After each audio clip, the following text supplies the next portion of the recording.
ever notice how you come across somebody once in a while you shouldn't have messed with? That's me. I am not an African American. You're Oreo cookie, white in the inside and black on the outside. I don't have an afro, I have an Amerifro. Talking that idiotic stuff you talk about, I will slap you. Go ahead, make my day. Black as the ace of spades, but 100% American. Heard around the world by everybody and their mama. The Jesse Lee Peterson Radio Show. Uniting the races with truth instead of dividing them with lies. We're also rebuilding the family by rebuilding the man. I have with me Dr. Anthea Butler, professor of religious studies and graduate chair of religion at the University of Pennsylvania. She writes and blogs at Religion Dispatches. Dr. Butler, good morning and thanks for coming on. Good morning, Reverend. How are you? All is well. Thank you for being with me. You're welcome. I wanted to talk to you. My producer was telling me first that you had an issue or a disagreement with that interview on the Huffington Post about Black America, Newt Gingrich. What is it? Do you disagree with anything there? Yeah. See how I put it succinctly for you? You know, let me ask you this before we go to that. I'll let you ask me whatever you need to ask. Are you a Christian? I absolutely am. And how long have you been a Christian? Oh, but that's not the conversation we're having this morning. No, I just wondered, just how long have you been one since youth, or did you become one recently, or what? No. No what? No, I have not become one recently. So you've been one for a long time? A long time. Okay, go ahead. Now, what is it that you disagree with me concerning that interview? Well, I think what I disagree with you about is as someone who has spent the last 15 years of my life teaching African American religious history and talking about the pain of slavery, I think that, it'll say sending people back to a plantation to learn about what hard work is like sort of misses the point. That hard work was not, how should we put it, work that you wanted to do, but it was work that you were forced to do because of enforced slavery. So, you and I probably both share parents and relatives who have come out of some really hard situations. We both know what sharecropping is like and what that has an effect on people. So I think, where I was upset is I spent a lot of time with students who are always really appalled when they start to read about slavery, and to sort of trivialize that experience, I think, was probably not quite living up to the kinds of things that you probably wanted to say. Now, I don't know you well, but as somebody who spends a lot of her classroom time teaching this, it didn't make me happy, let's put it like that. Well, I was responding to Newt Gingrich. He said that during the last presidential debate the other night in South Carolina, that black students or poor students should be allowed to work while in school. They could do janitorial work. And see, I agree with that. And because today, not all, but most young black kids are very lazy. They are very choosy in the type of jobs that they would go out and get. They'd rather receive food stamps or depend on the government or someone else rather than doing for themselves. And Dr. Butler, I grew up in Alabama on a plantation, and we had to work the fields, and ever since I can remember, but it made me an independent person in that I could work for myself. So what I said was, when I become president of this great nation, the number 8 thing that I would do is take most of these black young back to Alabama and put them on the plantation so they can learn the ethics of working instead of relying on the government. What's wrong with that?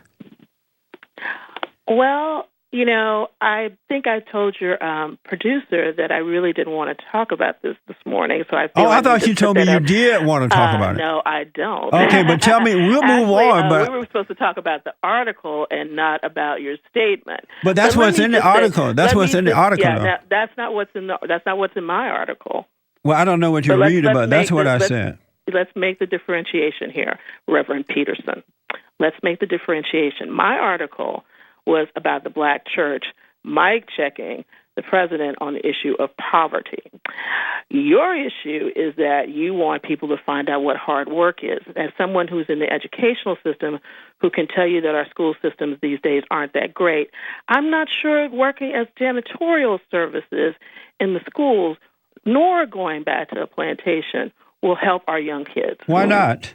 Why not? Because our educational system needs some help. And, but even if you don't have a good education, such as, even if you don't, let me make this point. Even if you don't have a good education, such as I don't have a good education, but because I can work for myself and I have common sense, nothing can hold me back. Well, certain things can hold you back. No. It's not that easy anymore to do manual labor when we're in a society that you don't get to do those types of things. Now, I know we're both going to disagree. We could end up disagreeing about this till the cows come home. But that's not what you're really asking me. You wanted me on to talk about Martin Luther King Day and the Black church. Yeah, we can move on to that, but I want to. That's going to be great. We can move on to that, but I want to give you the opportunity. I want to give you the opportunity to get that off your chest because my producer had told me. I've got it off my chest. What is it that the Black churches are not doing in relationship to Martin Luther King's dream? Well, I think one of the things that perhaps Black churches might want to look at, and I will say a segment of Black churches, not all Black churches. There are a lot of Black churches who do really good urban work in terms of working with the youth, job programs, that sort of thing.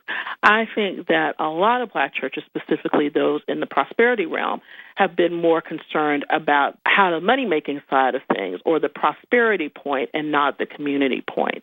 And so when we have somebody like Martin Luther King, who one of the last things he did was to go march with sanitation workers in Memphis and, have a side with the poor, and trying to make their situation better with people who were working very hard, loading up trash and not being paid for the labor that they were doing, then I think that where the church has missed it in this sense is not to critique the loss of African-American wealth, particularly within the middle class, since the 2008 election. And I think that's the real issue, and that in everyone's quest to become so happy about having President Obama, which obviously a lot of people are, that does not mean you cannot critique the policies that have been enforced that have somewhat hurt the African-American community. 888-775-3773. We're going to take a quick break. Back in a moment.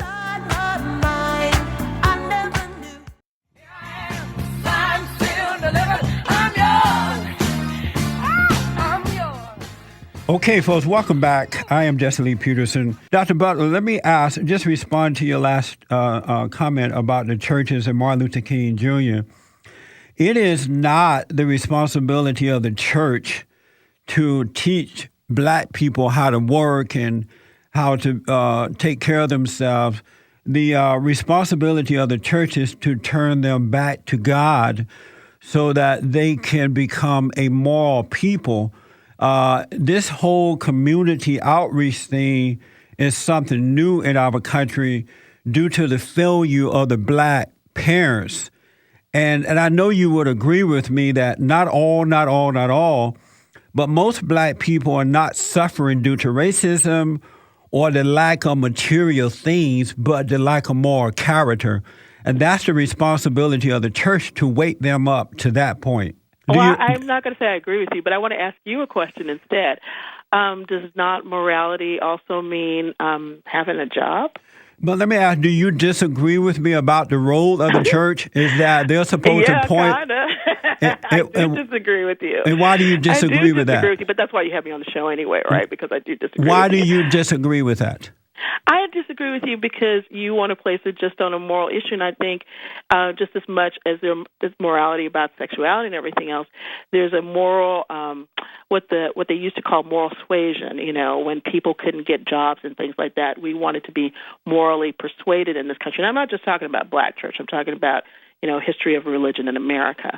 And so when you make a statement like the church is only there for this and it's not there for community, what you've done is you've shifted what the original New Testament intent of is the church, is about having a community that worships God. If you think that that's only about just a moral issue. I mean, even Jesus would have said to you that, the tax collector, the sinner, all of these people you gather in together, then I think you're missing a really big point about what the original intent of Christianity was all about. Well, I do understand that.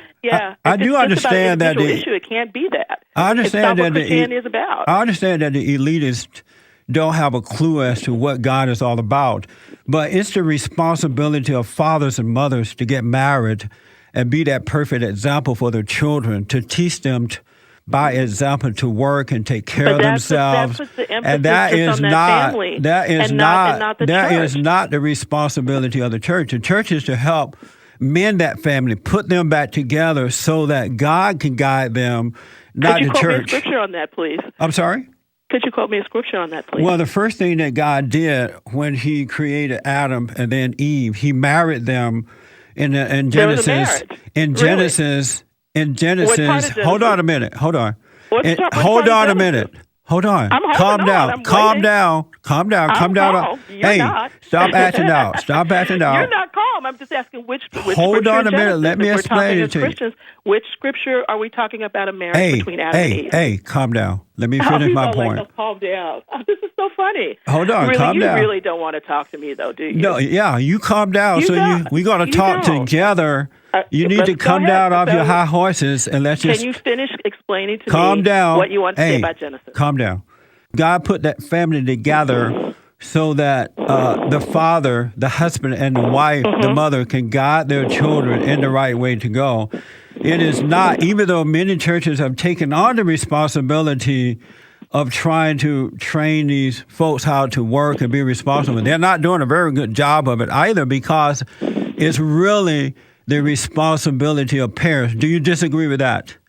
Well, since we're batting 1,000, yes. And why are you batting 1,000? I don't know what that means. We're batting 1,000 because I disagree with you on everything you said so far. And what? Give me an example of something I've said that you disagree on. Well, I disagree in part because you're saying that it's only a family responsibility, but if a family is in a church, then part of what the role of the church, and you're a pastor, you know this, part of the role of the church is to help families, right? And you're supposed to help the family do things. But not to raise their children. In a family unit. It's not to raise their children, though. It's to point them to... But you bring your children to Sunday school, right? It's to point them to the God that is within them so that God can guide them. It's not some person guiding them. I really would like to talk to you today, but I can see that this show is about you and it's not about having a conversation. You know what? You're tripping, though. You well, and you have a great day, okay? Hey. Goodbye. You don't want to do that. You do not. She just made the mistake of a lifetime. There you go. She put a tail between her legs and ran. What a coward. What a coward. Dr. Anthea Butler. Oh, my God. That was a black woman, by the way, folks. Can you imagine being married to that one? Can you imagine what those poor children must be going through? This is what they're learning in those schools. They'll never be free with these lies. Never. It is something new, folks, in that these churches have to take on all this training the kids to work and doing all this madness. It's the responsibility of fathers and mothers. The church is to rebuke and correct and point you back to God so God can guide you. Who's guiding the church? That woman is insane. She's black and crazy. And this is no God in her at all. Can you sense Satan in her working through her? That willful spirit, that big ego that she has? What is this world coming to? It is not. Even though a lot of churches are doing it, it is the church's responsibility to point people back to the kingdom of heaven within them. And God will guide them. God created the family. I believe the family, when done properly, is an example of what it is in heaven. 888-775-3773. Take a break. Back in a moment. Going to read some of your emails about Huffington Post as well. Inside out and round, upside down. Boy, This has been the Jesse Lee Peterson Radio Show, produced by Bond Action. To access the podcast of this show, visit us on the web at bondaction.org.